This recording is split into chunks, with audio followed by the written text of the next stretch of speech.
यही इनकी राजनीति है, यही इनकी षड्यंत्र है।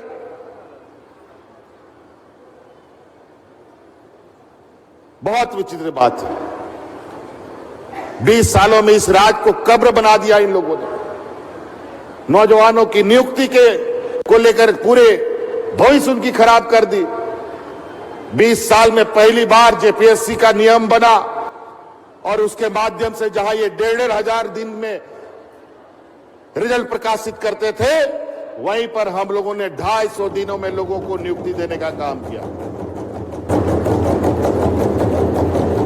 और आपको जानकर खुशी होगा, इस बार जो जेपीएससी के माध्यम से हमारे बच्चे यहां पर बीडीओ, सीओ और कलेक्टर बनकर के तैनात हुए हैं, उन 250 बच्चों में 33 बच्चे ऐसे निकले जो एपीएल और बीपीएल और किसान के घर से आते थे।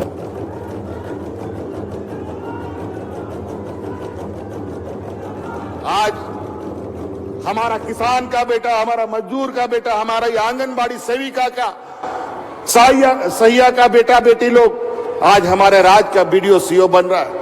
कितनी गौरव की बात है।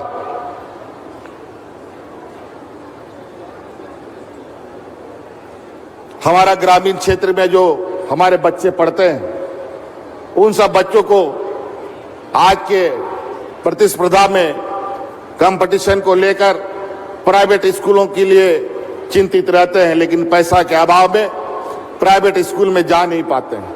आप चिंता ना करें, हम लोग भी अब सरकारी स्कूल ऐसे बनाने जा रहे हैं जो प्राइवेट स्कूल से भी बेहतर हम लोग बनाने की तैयारी में। और हर जगह काम चल रहा है। अगला सेशन से उसको प्रारंभ करने का हमारा निर्णय है। और उस स्कूल में जो शिक्षक पढ़ाएगा, उन सभी शिक्षकों का हम लोग ट्रेनिंग आईआईएम में करवा रहे हैं और फ्री में पढ़ेंगे हमारे बच्चे। पूरा इंग्लिश मीडियम और जो सीबीएसई और आईसीएसई और जो बड़े बड़े प्राइवेट स्कूल में पढ़ाई जाती है, उस तरीके के कोर्सेज उसमें पढ़ाए जाएंगे। हमारा खूंटी, गुमला, सिमडेगा, इस तरफ के क्षेत्र में बच्चियां बहुत होनहार हैं। हमारी बच्चियां बड़े तेजी से वर्तमान सरकार बनने के बाद देश विदेश में खेल के माध्यम से भी अपना परचम लहरा रही हैं। आज हमारे इधर खूंटी, गुमला, सिमडेगा में बच्चियां क्रिकेट बहुत दिलो जान से खेलती हैं। यहां पर कल कई प्रतियोगिता तो हम लोगों ने सिमडेगा में संपन्न किया ही। साथ साथ में आपको मालूम होगा, हमारे वीर शहीद पोटो हो के नाम पर पंचायत में खेल का मैदान भी तैयार हो रहा है। और आपके खूंटी जिले में 2 तरफ का स्टेडियम बन के तैयार हुआ है, एक और बनने की तैयारी में है। कई ऐसी चीजें हैं। आपका यहाँ पर्यटन को लेकर के भी हमारा खूंटी जिला काफी प्रचलित है। आपको खबरों के माध्यम से, व्हाट्सएप के माध्यम से आपने देखा होगा, कभी हम लोग लतरातू डैम में भी पहुंचे हैं, कभी आपका पेरुआ घाट भी मैं जाके आया हूं। इतना खूबसूरत जगह, मानो स्वर्ग ही यही धरती पर आके गिरा है।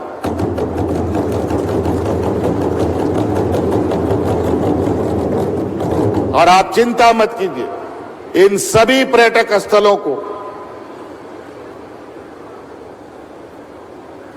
एक विश्व स्तरीय पहचान बनाने का भी हम लोगों ने संकल्प लिया है। और इसका कोई भी ब्रांड एम्बेसडर नहीं होगा। इसका ब्रांड एम्बेसडर बनेगा तो मैं खुद इसकी अगुवाई करूंगा। यहां लोग लाखों रुपया खर्च करके कोई आसाम, कोई शिमला, कोई कुल्लू, कोई मनाली जाता है। और इस धरती में ही इतनी प्राकृतिक खूबसूरतियां हैं, जिसको खोजते खोजते, जिस पर टहलते घूमते आपके जीवन कट जाएंगे। आपको दूसरी जगह जाने का जरूरत ही नहीं पड़ेगा।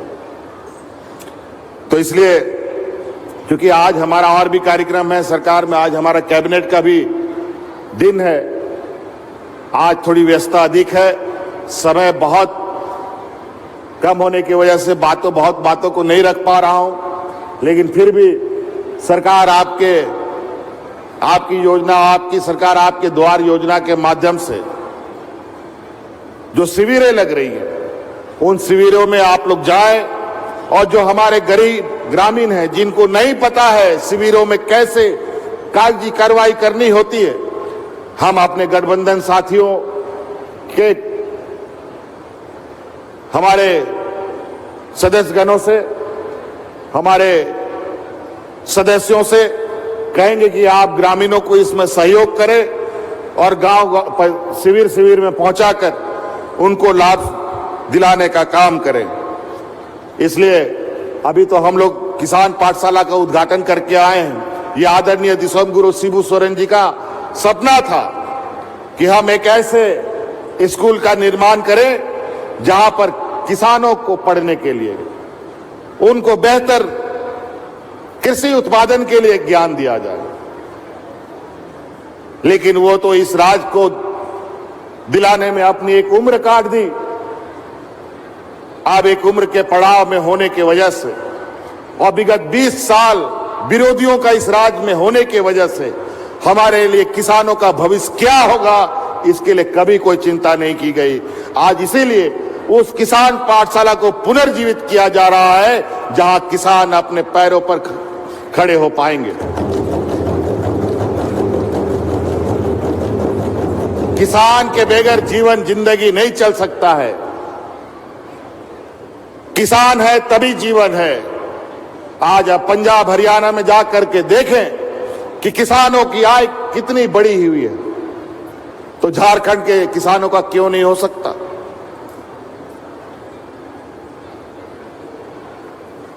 आज उसी उद्देश्य के साथ आज किसान पाठशाला को तो शिलान्यास उद्घाटन हम लोगों ने किया है।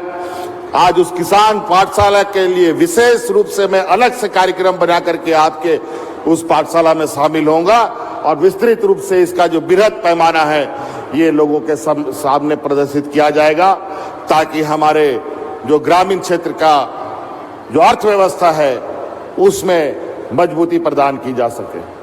और आपको सुनकर बहुत खुशी होगा कि कोरोना का जो हालत रहा वो तो आपके सामने था। सब घर द्वार में ताला लगा के बैठ गए, हाट बाजार गाड़ी मोटर सब बंद था। आज उसके कारण कितना कारखाना बंद हो गया, कितना बेरोजगार हो गए लोग देश में। हमारे मजदूर भाई अलग अलग राज्यों से पलायन कर गए और वापस आने के लिए मजबूर होना पड़ा। अभी भी अर्थव्यवस्था अपने पैरों पर खड़ा नहीं हो पाया।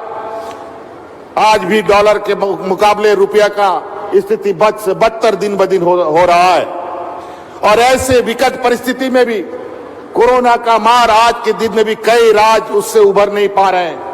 और आज भारत सरकार की एजेंसी के द्वारा आकलन किया गया है कि गिने चुने राज्य में झारखंड एक ऐसा राज्य है जहां प्रति व्यक्ति में आय में बढ़ोतरी हो रही है।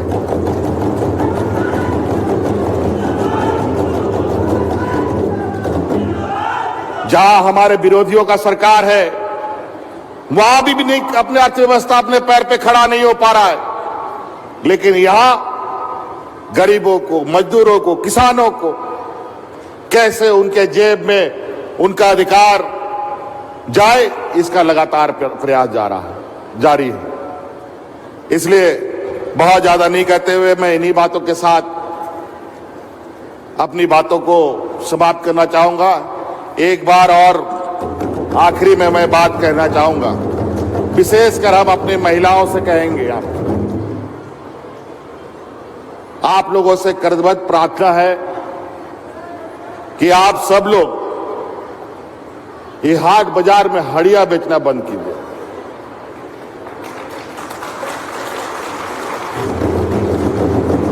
आप लोग जो माथा में हड़िया लेके जाते हैं, उस हड़िया के जगह माथा में सरकार के लिए योजना लेके जाइए।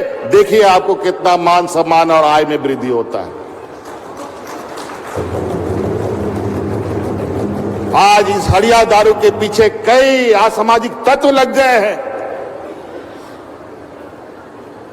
जिसके माध्यम से हमारे समाज को खराब करने में लगे हैं। आप उस बर्तन में सरकार की योजना ले जाइए। फूलो जानो आशीर्वाद योजना हम उन लोगों ने के लिए चला रखे हैं। आपको भी जिस तरीके का काम है वो काम करने के लिए आपके लिए सरकार ने दरवाजे खोल रखे हैं। तभी इस राज्य का बेहतर और जल्द से जल्द विकास की हम सपना दे सकते हैं। नहीं तो इसी के आड़ में कुछ ऐसे असामाजिक तत्व जो हमारी जानकारी में आया है, जो हमारे समाज को खोखला करने पे लगा है, अगर इससे बचना है तो हटिया दारू को अब हमको हटिया में नहीं ले जाना है। इसको आप लोग विशेष रूप से गांठ बांध करके रखिए। हमारे आने वाली पीढ़ी को अगर सुरक्षित करना है तो हटिया से हाड़िया दारू को भगाना है। ये पूजा त्योहार समारोह का समय का चीज है, ये हाट बाजार में बेचने का चीज नहीं था। लेकिन इसको धीरे धीरे लोगों ने दूसरा रूप दे दिया और हम गरीब मजदूर किसान मजबूरी में ये करते चले गए, गांव के लोग। लेकिन आज मजबूरी नहीं है। 20 साल जिन लोगों ने सरकार चलाया उन लोगों ने ये मजबूर किया इस राज्य के लोगों को ये काम करने के लिए। लेकिन इसको उठा के बाहर फेंकिए। आपके लिए और कई योजनाएं हम आपके लिए रखे हैं, आप उसको लेकर के चलिए।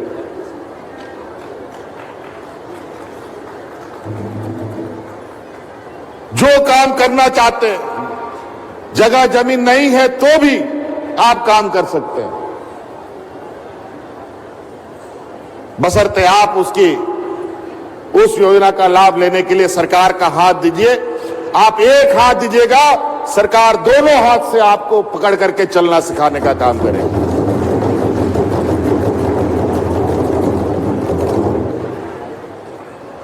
तो इसलिए ये मेरा आग्रह होगा, प्रार्थना होगा कि आदिवासी समाज इस देश का एक ऐसा समाज है जिसको लेकर बड़े पैमाने पर राजनीति भी होती है, वैज्ञानिक शोध भी किया जाता है, कई तरीके के योजनाओं को भी बनाया जाता है, मंत्रालय बनाया जाता है।